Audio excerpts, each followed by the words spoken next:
आपका स्वागत है हमारे चैनल पे। आज हम लोग बात करेंगे इंपॉर्टेंट गवर्नर, गवर्नर जनरल्स और वायसराय के बारे में और इनके टाइम पीरियड में या ये कहें कि शासनकाल में क्या महत्वपूर्ण एक्ट पारित हुए, क्या पॉलिसीज लाई गई और इनकी क्या रणनीति रही, उनकी भी हम चर्चा करेंगे।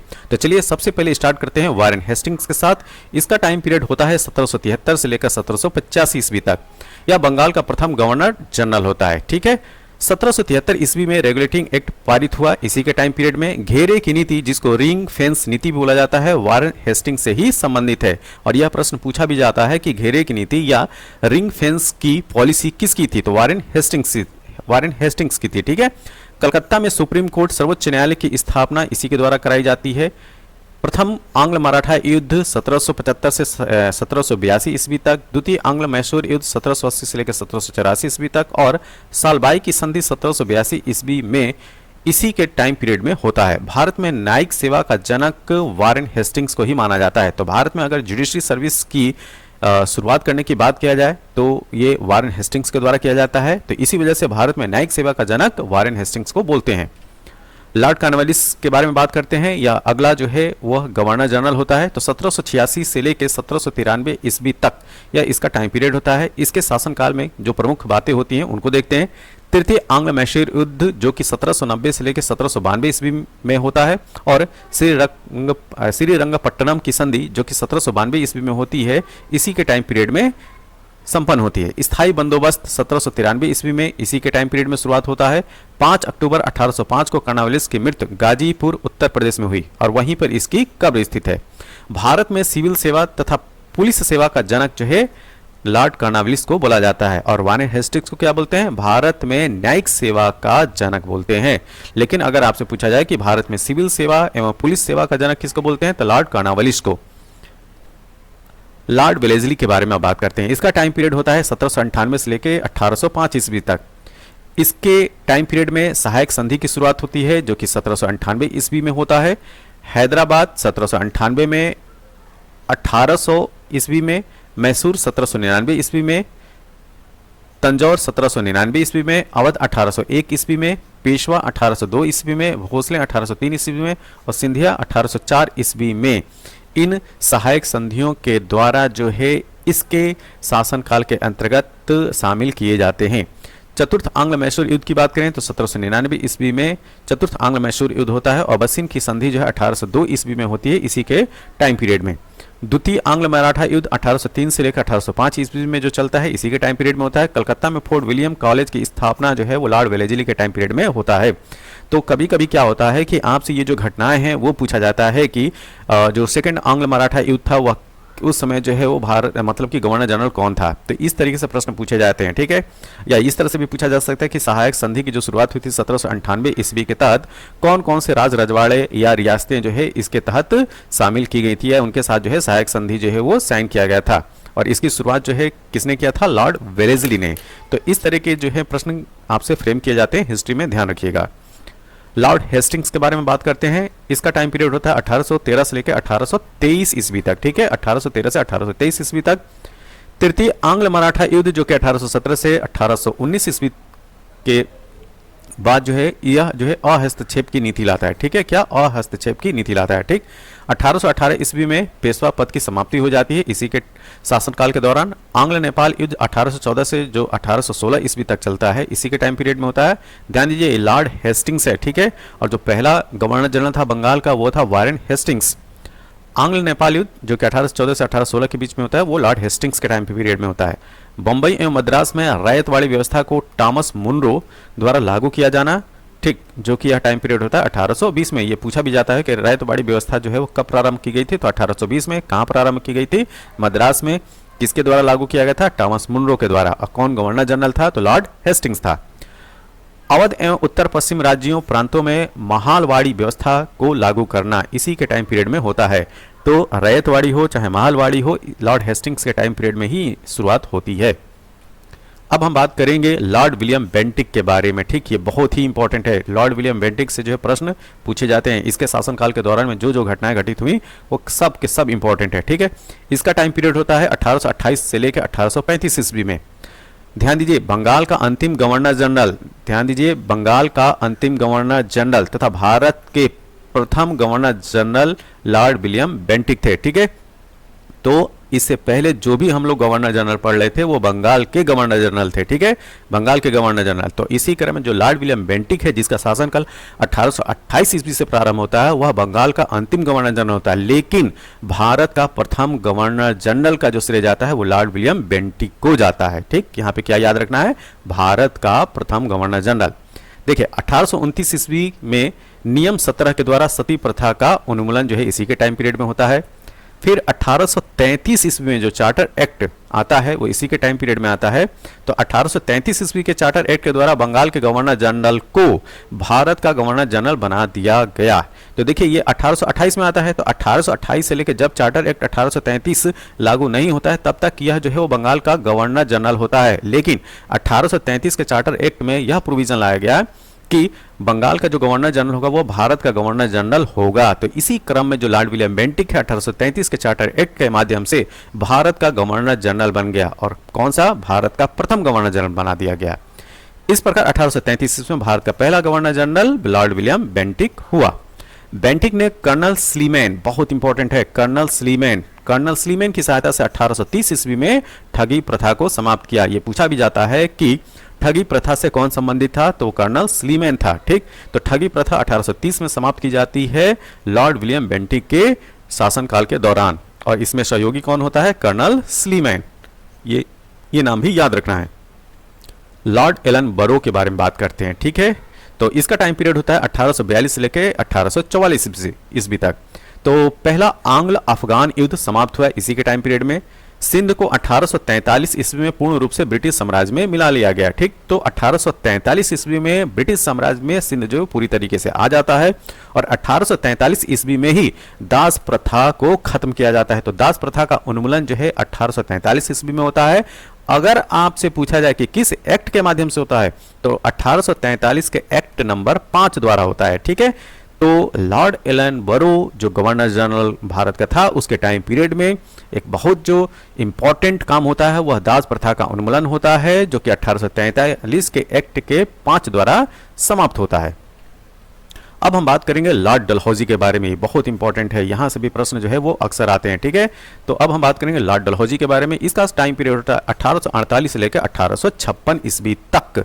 ठीक, इसके टाइम पीरियड में द्वितीय आंग्ल सिख युद्ध प्रारंभ होता है 1848 से लेकर 1849 ईस्वी तक चलता है, और 29 मार्च 1849 को पंजाब का अंग्रेजी राज्य में विलय हुआ। यह प्रश्न पूछा गया है। ठीक, तो अंग्रेजी राज्य में पंजाब का कब विलय होता है, तो यह लॉर्ड डलहौजी के टाइम पीरियड में 29 मार्च 1849 को होता है। कोहिनूर हीरा, यह भी काफी इंपॉर्टेंट फैक्ट है, कोहिनूर हीरा जो है महारानी विक्टोरिया को भेज दिया गया। तो अगर आपसे पूछा जाए कि भारत से कोहिनूर हीरा जो है वह इंग्लैंड कब पहुंच जाता है, तो यह पहुंचता है लॉर्ड डलहौजी के ही टाइम पीरियड में। व्यापकता सिद्धांत के अंतर्गत विलय किए गए राज्य, तो डॉक्ट्राइन ऑफ लैप्से का जो कॉन्सेप्ट है वो लॉर्ड डलहौजी के द्वारा लाया जाता है, और इसके द्वारा जो विलय किए जाते हैं स्टेट, राज्य या राज रजवाड़े, उनमें सबसे पहला नाम आता है सतारा का, जिसका विलय होता है 1848 ईस्वी में। और किस नियम के तहत, डॉक्ट्राइन ऑफ लैप्से, या ये कहा जाए व्यापकत सिद्धांत के तहत। तो पहला नाम याद रखिए सतारा का 1848 ईस्वी में। जैतपुर संभलपुर 1849 ईस्वी में। बघाट 1850 ईस्वी में। उदयपुर का विलय होता है 1852 ईस्वी में। झांसी 1853 ईस्वी में। नागपुर 1854 ईस्वी में। अवध का विलय होता है 1856 ईस्वी में। ठीक है, और ध्यान दीजिए डॉक्ट्राइन ऑफ लैप्से में अगर कोई कुशासन के आधार पर यह कहा जाए कुशासन के आरोप के आधार पर अगर विलय किया गया तो वह था अवध, जिसका विलय होता है 1856 में। भारत में रेलवे का जनक लॉर्ड डलहौजी को माना जाता है। ठीक, तो अगर आपसे पूछा जाए कि भारत में रेलवे का जनक कौन, तो लॉर्ड डलहौजी। 1853 ईस्वी में इसने प्रथम रेलवे लाइन बंबई से लेकर थाने के बीच में 34 किलोमीटर लंबी रेलवे लाइन बिछाई थी, पर रेल का परिचालन प्रारंभ हुआ था। और 1854 ईस्वी में कलकत्ता एवं रानीगंज के मध्य दूसरी रेल सेवा प्रारंभ हुई। तो सबसे पहले जो रेल चली थी 34 किलोमीटर पाथ पे, कहाँ, बंबई से थाने चली थी। ठीक है, और दूसरा रेलवे ट्रैक का जो है वो प्रारंभ जो हुआ था 1854 ईस्वी में कलकत्ता एवं रानीगंज के बीच में हुआ था। भारत में पहली बार PWD, ठीक है, PWD तो सार्वजनिक निर्माण विभाग, ठीक, तो पब्लिक वर्क डिपार्टमेंट की जो स्थापना होती है सबसे पहले भारत में, वह लॉर्ड डलहौजी के टाइम पीरियड में भी होती है। अगला हम बात करेंगे लॉर्ड कैनिंग के बारे में। यहाँ पे फिर जिस तरह से लॉर्ड विलियम बेंटिक के टाइम पे ट्विस्ट होता है, उसी तरीके से लॉर्ड कैनिंग जब आता है वहाँ पे भी ट्विस्ट होता है। ठीक, वह ट्विस्ट क्या है, पहले इसका जो है वो टाइम पीरियड जान लें कि कब से कब भारत में रहा। ठीक, 1856 से लेकर 1858 और 1858 से लेकर 1862, ये जो दो टाइम पीरियड लिखा गया है, ये अभी हम क्लियर करेंगे आखिर ये जो है वो दो तरीके से क्यों लिखा गया है। तो देखिए, अगर आपसे पूछा जाए कि भारत का अंतिम गवर्नर जनरल कौन था, तो ये है लॉर्ड कैनिंग। और अगर आपसे पूछा जाए कि भारत का प्रथम वायसराय कौन था, तो ये था लॉर्ड कैनिंग। तो यहाँ पे ये जो दो डेट देख रहे हैं हम लोग, 1856 से लेकर 1858 और 1858 से 1862, इसमें कहानी ये है कि 1856 से लेकर 1858 ये वाला जो टाइम पीरियड होता है, इसमें लॉर्ड कैनिंग भारत का गवर्नर जनरल के रूप में कार्य करता है। ठीक, और 1858 से लेकर 1862 के बीच वाला जो टाइम पीरियड होता है, इसमें यह भारत के प्रथम वायसराय के रूप में काम करता है। ठीक, जैसा कि हम जानते हैं कि 1857 की क्रांति होती है और 1857 की क्रांति के बाद 1858 मतलब 1 नवंबर 1858 को महारानी की तरफ से घोषणा पत्र आता है और उसके तहत जो भारत का गवर्नर जनरल है, अब वो भारत का गवर्नर जनरल की पोस्ट को जो है समाप्त कर दी जाती है और वायसराय की पोस्ट को सृजित किया जाता है। तो 1857 का प्रथम स्वतंत्रता संग्राम जानते हैं कि प्रारंभ होता है और 1857 ईस्वी में कलकत्ता, बंबई, मद्रास में 3 नए विश्वविद्यालय की स्थापना होती है। बहुत इंपॉर्टेंट है, अगर आपसे पूछा जाए कि 3 नए विश्वविद्यालय की स्थापना 1857 में कहां पे होती है, तो कलकत्ता, बंबई और मद्रास। कंपनी के शासन का अंत हो जाता है। ठीक, जैसा कि मैंने बताया कि कंपनी का शासन जो है वो खत्म हो जाता है। अब पूरा जो है अब ब्रिटिश पार्लियामेंट बागडोर संभालती है, या ये कहा जाए कि महारानी के हाथों में जो है शासन प्रशासन आ जाता है। तो मुगल सम्राट के पद को जो है वो समाप्त कर दिया गया और यहाँ पे जो है मुगल सम्राट का जो पद था और अंतिम जो मुगल सम्राट था बहादुर शाह जफर, उसको जो है वो पद से पदस्थ कर दिया जाता है और मुगल सम्राट की जो पदवी है उसको भी समाप्त कर दी जाती है। अब पूरी तरीके से जो है वो ब्रिटिश साम्राज्य के हाथों में बागडोर आ जाती है भारत के शासन प्रशासन की। इससे पहले जो है यहाँ का शासन प्रशासन जो है वो ईस्ट इंडिया कंपनी के हाथों में था। तो ये इंपॉर्टेंट बातें होती हैं लॉर्ड कैनिंग के टाइम में। ठीक, अब हम बात करेंगे लॉर्ड मेयो के बारे में। इसका टाइम पीरियड होता है 1869 से लेकर 1872 तक। ठीक है, तो 1871 ईस्वी में पुरातत्व सर्वेक्षण विभाग बनाया गया था लॉर्ड मेयो के टाइम पे, बहुत ही इंपॉर्टेंट है। ठीक, तो आर्कियोलॉजिकल सर्वे डिपार्टमेंट की स्थापना होती है 1871 ईस्वी में, किसके टाइम पीरियड में, लॉर्ड मेयो के टाइम पीरियड में। 1865 ईस्वी में कलकत्ता, बंबई तथा मद्रास में उच्च न्यायालय की स्थापना की गई।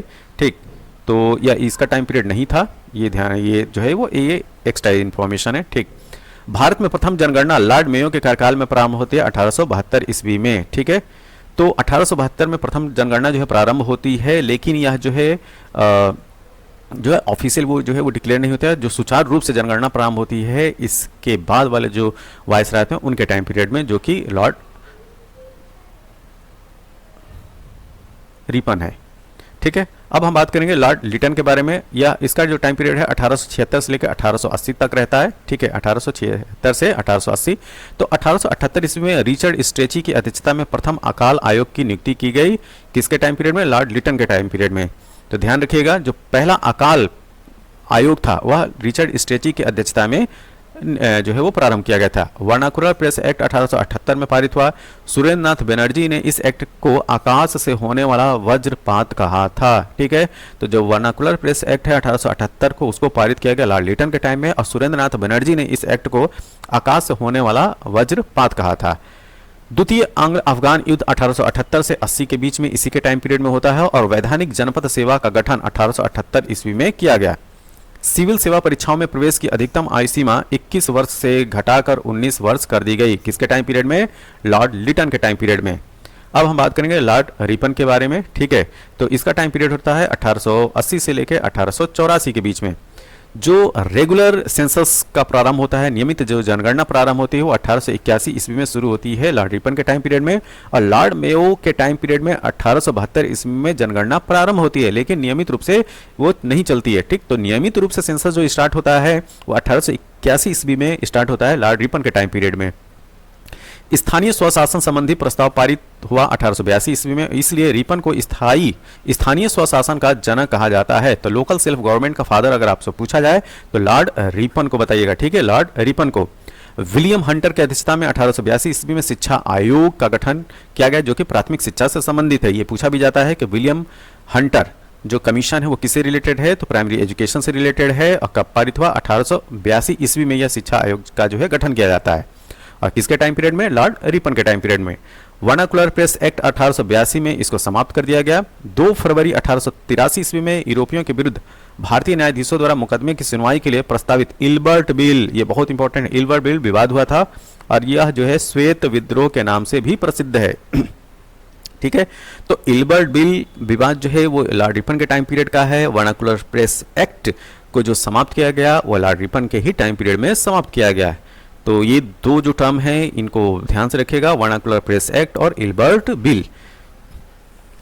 लॉर्ड डफरिन के बारे में बात करते हैं। ठीक है, इसका टाइम पीरियड होता है 1884 से लेकर 1886 ईस्वी का। डफरिन के समय में A.O. ह्यूम के द्वारा 1885 ईस्वी में भारतीय राष्ट्रीय कांग्रेस की स्थापना की गई। तो अगर आपसे पूछा जाए कि इंडियन नेशनल कांग्रेस की स्थापना किसके टाइम पीरियड में होती है, तो लॉर्ड डफरिन के टाइम पीरियड में। तो उस समय वायसराय होता है लॉर्ड डफरिन, और उसी के समय में जो A.O. ह्यूम है उनके द्वारा 1885 ईस्वी में भारतीय राष्ट्रीय कांग्रेस की स्थापना की गई। 1887 ईस्वी में डफरिन के कार्यकाल में इलाहाबाद विश्वविद्यालय की स्थापना की गई। तो अगर आपसे पूछा जाए कि यूनिवर्सिटी ऑफ इलाहाबाद, इलाहाबाद जो विश्वविद्यालय है उसकी स्थापना कब की गई, तो 1887 ईस्वी में, और उस समय वायसराय कौन था, तो लॉर्ड डफरिन था। अब हम बात करेंगे लॉर्ड कर्जन के बारे में, ये बहुत ही इंपॉर्टेंट है, लॉर्ड कर्जन से अक्सर क्वेश्चन पूछे जाते हैं। ठीक है, तो लॉर्ड कर्जन का जो टाइम पीरियड होता है 1899 से लेकर 1905 ईस्वी तक होता है। ठीक, और लॉर्ड कर्जन के कार्यकाल में गठित जो इंपॉर्टेंट कमीशन थे, आयोग थे, उनको देखते हैं। इधर जो है वर्ष दिया हुआ है, यहाँ पे आयोग का नाम दिया हुआ है, और उस समय आयोग के अध्यक्ष कौन थे उसकी बात की गई है। तो 1900 ईस्वी में अकाल आयोग की स्थापना होती है और सर एंटोनी मैकडोनाल्ड इसके अध्यक्ष होते हैं। 1901 ईस्वी में सिंचाई आयोग का जो है वो गठन होता है, और सर कॉलिन स्कॉट मॉनक्रिफ, क्या सर कॉलिन स्कॉट मॉनक्रिफ इसके अध्यक्ष होते हैं। 1901 ईस्वी में रेलवे कमीशन होता है, रेलवे आयोग, टॉमस रॉबर्टसन इसके अध्यक्ष होते हैं। 1902 ईस्वी में पुलिस आयोग, और एंड्रयू फ्रेजर का नाम जरूर याद रखिए। ठीक है, यह पुलिस कमीशन से संबंधित है, 1902 ईस्वी का है। 1902 ईस्वी में ही विश्वविद्यालय आयोग आता है, ठीक, यूनिवर्सिटी कमीशन, और सर टॉमस रैले इसके अध्यक्ष होते हैं। 19 जुलाई 1905 ईस्वी को कर्जन ने शिमला में बंगाल विभाजन की घोषणा की, तथा सितंबर 1905 में ब्रिटिश सम्राट ने इसकी स्वीकृति दी। तो कर्जन जो है डिवाइड एंड रूल के कॉन्सेप्ट पे जो है यहाँ पे शासन स्थापित करना चाहता था, और इसी के तहत उसने 19 जुलाई 1905 ईस्वी को शिमला में बंगाल विभाजन की घोषणा की। तो ये प्रश्न पूछा भी जाता है कि बंगाल विभाजन की घोषणा कब की जाती है, तो 1905 में, और कर्जन यह घोषणा कहाँ करता है, शिमला में करता है, शिमला में। ठीक है, और इसकी स्वीकृति की अगर बात करें तो ब्रिटिश सम्राट ने इसकी स्वीकृति सितंबर 1905 में दिया। अब चलते हैं अगले वायसराय की तरफ, लॉर्ड मिंटो सेकेंड। यह लॉर्ड मिंटो सेकेंड है, 1905 से लेकर 1910 ईस्वी तक रहता है। 1907 ईस्वी में जो सूरत अधिवेशन होता है जिसमें कांग्रेस का विभाजन होता है नरम दल और गरम दल में, जिसको सूरत स्प्लिट भी बोलते हैं, यह घटना जो है लॉर्ड मिंटो सेकेंड के कार्यकाल में होती है। ठीक है, तो 1907 का सूरत स्प्लिट बहुत इंपॉर्टेंट है, इसमें कांग्रेस का विभाजन हो जाता है, किसमें, नरम दल और गरम दल में। मार्ले मिंटो सुधार के तहत पहली बार मुसलमानों के लिए पृथक मताधिकार तथा पृथक निर्वाचन क्षेत्रों की स्थापना की गई। तो जो मार्ले मिंटो रिफॉर्म है वो इसी के टाइम पीरियड में आता है, जिसमें पहली बार मुसलमानों के लिए अलग से मताधिकार और पृथक निर्वाचन क्षेत्रों की स्थापना की गई। तो ये भी प्रश्न काफी इंपॉर्टेंट है, और यह जो टाइम पीरियड होता है 1909 का आता है। तो 1909 में क्या आता है, 1909 में आता है Morley Minto reform. Lord Hardinge द्वितीय के बारे में बात करेंगे हम लोग। तो लॉर्ड हार्डिंग जो द्वितीय है इसका टाइम पीरियड था 1910 से लेकर 1916 ईस्वी तक। दिल्ली दरबार में बंगाल विभाजन रद्द करने की घोषणा की गई तथा राजधानी कलकत्ता से दिल्ली स्थानांतरित करने की भी घोषणा की गई। यह टाइम पीरियड था 1911। तो दिल्ली दरबार में बंगाल विभाजन भी रद्द होता है और राजधानी कलकत्ता से दिल्ली स्थानांतरित करने की जो घोषणा की जाती है 1911 ईस्वी में, वह लॉर्ड हार्डिंग सेकेंड के टाइम पीरियड में ही की जाती है। और एक चीज और इंपॉर्टेंट है, 1912 ईस्वी में दिल्ली भारत की राजधानी बनी। ये प्रश्न पूछा भी जाता है, ठीक है, कि दिल्ली जो है भारत की राजधानी कब बनी, तो 1912 ईस्वी में। 23 दिसंबर 1912 ईस्वी को दिल्ली में लॉर्ड हार्डिंग पर बम फेंका गया और इस कांड में भाई बाल मुकुंद को फांसी दी गई थी। ठीक है, तो जो फांसी की सजा दी गई थी वो भाई बाल मुकुंद को दी गई थी। और जो लॉर्ड हार्डिंग पर बम फेंका गया था उसको जो है दिल्ली षड्यंत्र के नाम से जाना जाता है, जब वो चांदनी चौक से गुजर रहे थे। ठीक है, वह घटना थी 23 दिसंबर 1912 की। अब हम बात करेंगे लॉर्ड चैम्सफोर्ड के बारे में। इसका टाइम पीरियड होता है 1916 से लेकर 1921 ईस्वी तक। ठीक, तो 20 अगस्त 1917 के सुधारों की घोषणा होती है, जिसको मॉन्टेग्यू चैम्सफोर्ड घोषणा के नाम से प्रसिद्ध है। क्या? मॉन्टेग्यू चैम्सफोर्ड घोषणा। तो यह जो है डेट है 20 अगस्त 1917। लॉर्ड रीडिंग के बारे में बात करते हैं, या इसका जो टाइम पीरियड होता है 1921 से लेकर 1926 ईस्वी तक होता है। ठीक, जो बहुत इंपॉर्टेंट है, ये एग्जाम में पूछते भी हैं कि वह कौन सा वायसराय था जो कि एकमात्र यहूदी वायसराय था। ठीक है, तो जीव या यहूदी की हम बात करें तो लॉर्ड रीडिंग एकमात्र यहूदी वायसराय था। ठीक है, तो 1922 ईस्वी में सबसे पहले आईसीएस की परीक्षा लंदन एवं इलाहाबाद में आयोजित हुई थी। ठीक है, तो दो जगह जो है आईसीएस की परीक्षा का जो आयोजन है लॉर्ड रीडिंग के टाइम पीरियड में होता है 1922 में। कहाँ? लंदन और इलाहाबाद में। और सबसे बड़ी खासियत क्या है कि यह एकमात्र यहूदी वायसराय हुआ था। 1 अक्टूबर 1926 को लोक सेवा आयोग, ये भी इंपॉर्टेंट है, तो लोक सेवा आयोग की स्थापना भी जो है लॉर्ड रीडिंग के टाइम पीरियड में होती है। ठीक है, कब? 1 अक्टूबर 1926 को। अब हम बात करेंगे लॉर्ड इरविन के बारे में, ये भी काफी इंपॉर्टेंट है। 1926 से लेकर 1931 तक का इसका टाइम पीरियड होता है।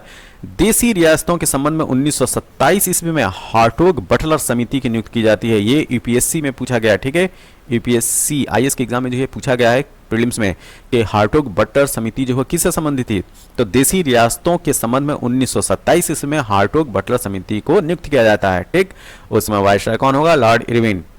3 फरवरी 1928 को साइमन कमीशन भारत पहुंचा, ये भी डेट याद रखना है। ठीक है, तो साइमन कमीशन भारत कब पहुंचता है? 3 फरवरी 1928 को।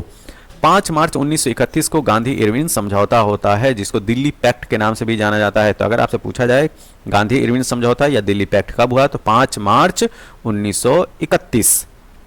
लॉर्ड लिंथगो के बारे में बात करते हैं, यह 1936 से लेकर 1944 ईस्वी इसका टाइम पीरियड होता है। इसके टाइम पीरियड में जो प्रमुख घटनाएं घटित होती हैं उनको देखते हैं। देखिए, पहला प्रांतीय आम चुनाव 1936-37 में संपन्न हुआ है। तो पहला जो प्रोविंशियल इलेक्शन होता है, जनरल इलेक्शन 1936-37 ईस्वी में इसी के टाइम पीरियड में संपन्न होता है, जिसमें 11 प्रांतों में से 8 प्रांतों में कांग्रेस ने सरकार बनाई थी। ध्यान दीजिएगा, टोटल 11 प्रांतों में 8 प्रांतों में कांग्रेस की सरकार बनी थी, 6 प्रांतों में पूर्ण बहुमत की तथा 2 प्रांतों में गठबंधन की सरकार बनी थी।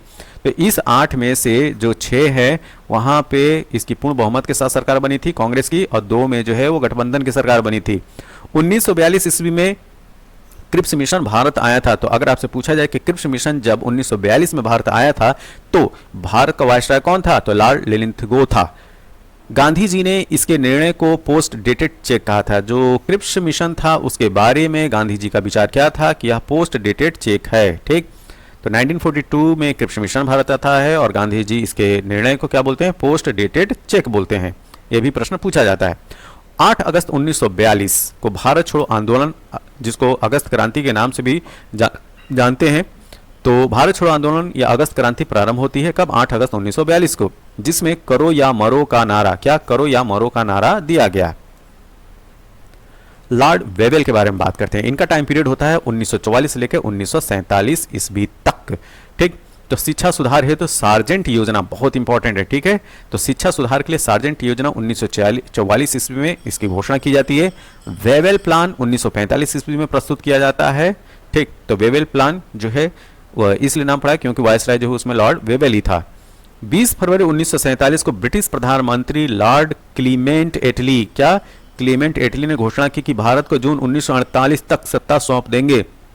यह डेट पूछी जाती है, अक्सर पूछी जाती है। ठीक है, कि 20 फरवरी 1947 को जब भारत को जो है सत्ता सौंपने की जब बात की जाती है तो उस समय ब्रिटिश का प्राइम मिनिस्टर कौन था, तो लॉर्ड क्लीमेंट एटली था। ठीक, तो 20 फरवरी 1947 को ब्रिटिश प्रधानमंत्री लॉर्ड क्लीमेंट एटली ने घोषणा की कि भारत को जून 1948 तक सत्ता सौंप देंगे। अब हम बात करेंगे लॉर्ड माउंटबेटन के बारे में। 1947 से लेकर 1948 तक इसका कार्यकाल रहता है। तो लॉर्ड माउंटबेटन ब्रिटिश भारत का, ध्यान दीजिएगा, ब्रिटिश भारत के अंतिम गवर्नर जनरल और वायसराय थे। ठीक है, स्वतंत्र भारत के प्रथम गवर्नर जनरल भी बने, ठीक, क्योंकि जैसा हम जानते हैं कि 15 अगस्त 1947 को भारत आज़ाद हो जाता है और भारत की आज़ादी के बाद भी यह गवर्नर जनरल की जो पोस्ट है वो बनी रहती है। तो अगर आपसे पूछा जाए कि स्वतंत्र भारत के प्रथम गवर्नर जनरल कौन, तो लॉर्ड माउंटबेटन, ठीक है। और ब्रिटिश भारत का अंतिम गवर्नर जनरल या वायसराय पूछा जाए तो क्या बताएंगे, लॉर्ड माउंटबेटन। 3 जून 1947 को माउंटबेटन योजना घोषित हुई जिसमें भारत विभाजन की रूपरेखा थी। तो जो भारत विभाजन की बात की जाती है जिसमें भारत और पाकिस्तान 2 राष्ट्रों का उदय होता है, यह प्लान जो है माउंटबेटन प्लान के नाम से जाना जाता है, जिसकी डेट थी 3 जून 1947, ठीक। तो स्वतंत्र भारत के प्रथम गवर्नर जनरल लॉर्ड माउंटबेटन नियुक्त हुए, ठीक। तो स्वतंत्र भारत के अगर प्रथम गवर्नर जनरल का नाम पूछा जाए तो लॉर्ड माउंटबेटन बताइएगा। अब हम बात करेंगे अंतिम गवर्नर जनरल के, ठीक। तो सी राजगोपालाचारी, इनका कार्यकाल होता है 1948 से लेकर 1950 ईस्वी तक। तो भारत के अंतिम गवर्नर जनरल तथा स्वतंत्र भारत के प्रथम भारतीय गवर्नर जनरल, ठीक है। यहां पे भारतीय गवर्नर जनरल की अगर बात पूछा जाए कि भारत के प्रथम भारतीय गवर्नर जनरल कौन थे या भारत के अंतिम गवर्नर जनरल कौन थे, तो सी राजगोपालाचारी थे, ठीक। ये इंपॉर्टेंट इंफॉर्मेशन थी भारत के गवर्नर जनरल, वायसराय या कहें बंगाल के गवर्नर जनरल, भारत के वायसराय और भारत के गवर्नर जनरल्स के बारे में। तो उनके टाइम पीरियड में क्या क्या इंपॉर्टेंट घटनाएं घटित हुई, उन सबको हमने जो है वो संक्षिप्त रूप से देखने का प्रयास किया। यह वीडियो आपको कैसा लगा, जैसा भी लगा हो आप अपने सुझाव जो है कमेंट बॉक्स में जरूर दें और इस वीडियो को ज़्यादा से ज़्यादा लाइक करें, शेयर करें और चैनल को सब्सक्राइब करें। तब तक के लिए थैंक यू, धन्यवाद।